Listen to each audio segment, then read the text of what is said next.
नमस्कार दोस्तों, गुड़ा एजुकेशन सीरियल में आपका स्वागत है। आज हम गुड़ा पब्लिक स्कूल जीपीएस के फिजिक्स डिपार्टमेंट से रूबरू हो रहे हैं। जैसा कि जीपीएस का फिजिक्स डिपार्टमेंट अपने आप में माना हुआ डिपार्टमेंट है, मैं सबसे पहले फिजिक्स डिपार्टमेंट की ओर से राकेश चौधरी सर से सवाल करना चाहूँगा कि सर फिजिक्स में स्कोप क्या हैं, स्टूडेंट्स जानना चाहते हैं ये। नमस्ते निखिल सर, सबसे पहले तो फिजिक्स डिपार्टमेंट की तरफ से मैं आपका स्वागत करता हूं। और जैसा कि आपने कहा कि वर्तमान में जो जीपीएस स्कूल का फिजिक्स डिपार्टमेंट है ये अव्वल नंबर का है। मैं तो ये मानता हूँ इस शिक्षा क्षेत्र में, बिकॉज यहाँ पर सारा कॉम्बिनेशन है। देवटिया सर हैं, एक्सपीरियंस टीचर हैं, इतने सालों से फिजिक्स में हैं। इधर पारिक सर हैं, वो एक युवा जोश से लबरेज, बिल्कुल युवा जोश से लबरेज शख्स हैं। तो मैं तो फिलहाल इस क्षेत्र में इसे नंबर 1 पे मान रहा हूँ। अगर मैं सर फिजिक्स के स्कोप की बात करूं तो जिस तरीके से नई नई टेक्नोलॉजी और लगातार डेवलप होती जा रही हैं, और ख़ास करके जो इलेक्ट्रॉनिक्स क्षेत्र है, अपन भी देखते हैं इतने सारे इलेक्ट्रॉनिक्स गैजेट्स हैं वो लगातार मार्केट में आ रहे हैं। तो ये सारा का सारा मॉडर्न फिजिक्स के कारण है। एक दो चीज़ें होती थी सर, एक क्लासिकल फिजिक्स होती थी, अब उसका इतना ज़्यादा यूज़ नहीं रहा है। लेकिन जो मॉडर्न फिजिक्स है उसका लगातार स्कोप है वो बढ़ता जा रहा है। बहुत सारी IT कंपनीज़ हैं वो लगातार खुल रही हैं, उनमें नए नए स्कोप हैं वो डेवलप होते जा रहे हैं। इसके अलावा बात करें सर, स्पेस टेक्नोलॉजी है वो लगातार बढ़ती जा रही है। और अगर अपन युवा की बात करें, जो मिड रेंज वाले जो बच्चे होते हैं, उनके करियर से रिलेटेड, तो मेन चीज़ दो चीज़ों पर मैं बहुत ज़्यादा फोकस करता हूँ सर। एक तो एयरफोर्स पर और नेवी पर। ये बहुत बढ़िया कैरियर अपॉर्चुनिटी होती है एक युवा स्टूडेंट के लिए। इसके अलावा NDA भी बहुत अच्छा ऑप्शन है। तो मेन चीज़ इसमें यही है सर कि सारा का सारा जो फिजिक्स है मैं उसको साइंस का किंग मानता हूँ। और बाकी और भी चीज़ें हैं, मैं उनको नेगलेक्ट नहीं कर रहा, वो भी क्वीन है, बट मैं फिजिक्स को किंग मानता हूँ कि अगर फिजिक्स, मैथ्स और इंग्लिश, अगर इन 3 चीज़ों में अगर कोई स्टूडेंट परफेक्ट है तो वो बहुत से अच्छा कैरियर है वो उसको चुन सकता है। तो बहुत सारे ऑप्शन हैं सर। डिफेंस हमारे पास ऑप्शन हो गया, इतनी सारी टेक्नोलॉजीज़ हैं वो हमारे पास ऑप्शन हो गया, एस्ट्रोनॉमिकल फील्ड हो गई वो हमारे पास ऑप्शन हो गया। बहुत सारे ऑप्शन हैं फिजिक्स में सर। जी सर, मैं अगला सवाल अब देवटिया सर से करना चाहूँगा कि आप काफ़ी लंबे टाइम से टीचिंग दे रहे हैं, खूब एक्सपीरियंस होल्डर हैं। सर हमें ये बताएं कि फिजिक्स में स्टूडेंट्स में एक फोबिया रहता है कि ये बहुत जटिल सब्जेक्ट है, तो इस संबंध में आपका क्या कहना है?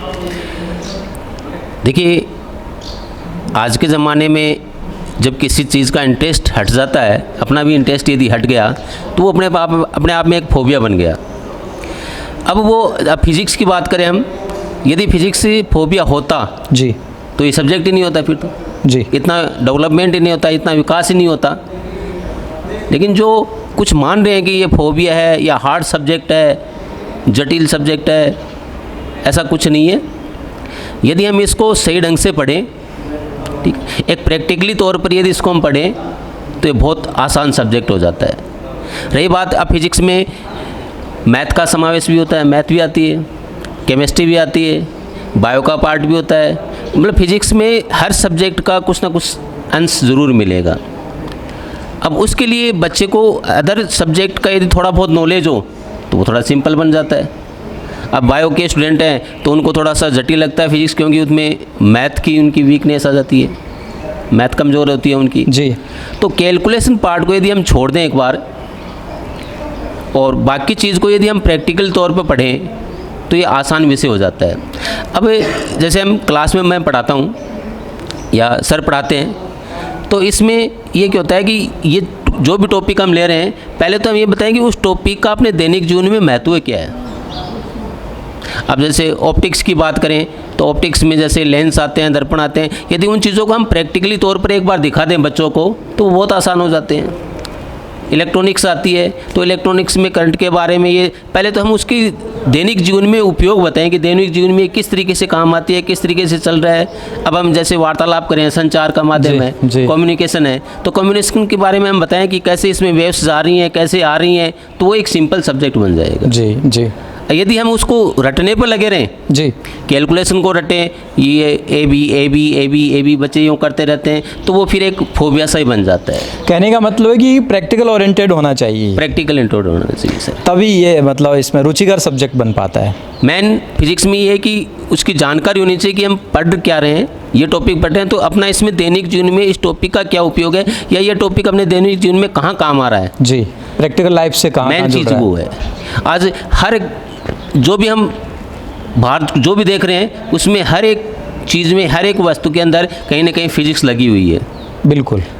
तो हर टॉपिक के बारे में ये बताया जाए कि ये टॉपिक बड़े अपने दैनिक जीवन में यहाँ काम आ रहा है, इसमें इस तरीके से काम आएगा, ये इस तरीके से काम आएगा, तो वो एक आसान सा सब्जेक्ट बन जाएगा। ओके सर, नेक्स्ट सवाल मेरा पारिक सर से है, जो कि फिजिक्स डिपार्टमेंट में सबसे यंग ब्लड हैं, और मैंने सुना है पारिक सर कि आप जीपीएस के स्टूडेंट रहे और उसके बाद क्वालिफाइड होके आप जो है ना यहाँ लेक्चरर हैं। तो मैं एक तो ये भी पूछना चाहूँगा कि यहाँ स्टूडेंट होकर अब आपको यहाँ लेक्चरर होने के दौरान कैसा लग रहा है। दूसरा सवाल मेरा साथ में ये भी है कि आपके यहाँ फिज़िक्स में, फिज़िक्स सब्जेक्ट में जो न्यूमेरिकल्स हैं उनकी क्या इंपॉर्टेंस है। तो दोनों सवाल ही आप। गुड मॉर्निंग निखिल सर जी। मैं जीपीएस का स्टूडेंट रहा हूँ और किसी संस्था में जहाँ पर आप पढ़ते हो वहीं पर एज ए फैकल्टी आना एक स्टूडेंट के लिए बहुत ही गौरव की बात होती है, और मैं अपने आप को बहुत ही खुशनसीब मानता हूँ और मेरे को बहुत खुशी होती है कि जिस मंच पर मैं खुद पढ़ाई करके 90 प्लस नंबर प्राप्त किए थे 12th में, और उसी इंस्टीट्यूट में आज मैं एज ए फिजिक्स फैकल्टी काम कर रहा हूँ। और मैं चाहता हूँ कि जो जीपीएस आते हैं बच्चे, उनका भविष्य उज्जवल हो और हम उनको कंसेप्ट बेस्ड सिखाएँ। निखिल सर, ये जो फिजिक्स है ये रटने वाला सब्जेक्ट बिल्कुल नहीं है, ये एक लॉजिकली सब्जेक्ट है। इसको समझना पड़ता है बच्चों को, हर चीज़ के पीछे लॉजिक होता है। तो इसको अगर अपन कंसेप्ट बेस पढ़ें तो अपन को इसको पढ़ने में आसानी होगी। और अगर अपन न्यूमेरिकल्स की बात करें तो बोर्ड में भी न्यूमेरिकल्स का बहुत अच्छा इंपॉर्टेंस है, और आगे कंपटीशन में भी न्यूमेरिकल्स आते हैं, और बच्चे फिजिक्स में सबसे ज़्यादा भयभीत होते हैं, फोबिया करते हैं, तो वो न्यूमेरिकल्स से करते हैं। न्यूमेरिकल्स को इजी बनाने का सबसे अच्छा तरीका है कि आप फॉर्मूला याद करें और फॉर्मूले में जो वैल्यू है उनको अच्छे से पुट करें, अपने कंसेप्ट क्लियर करें। जिस बच्चे के कंसेप्ट क्लियर होते हैं उसको न्यूमेरिकल में निखिल सर कभी भी दिक्कत नहीं आती, और हम सदा कोशिश यही करते हैं कि बच्चे के जो है वो कंसेप्ट हैं उसको मजबूत करें।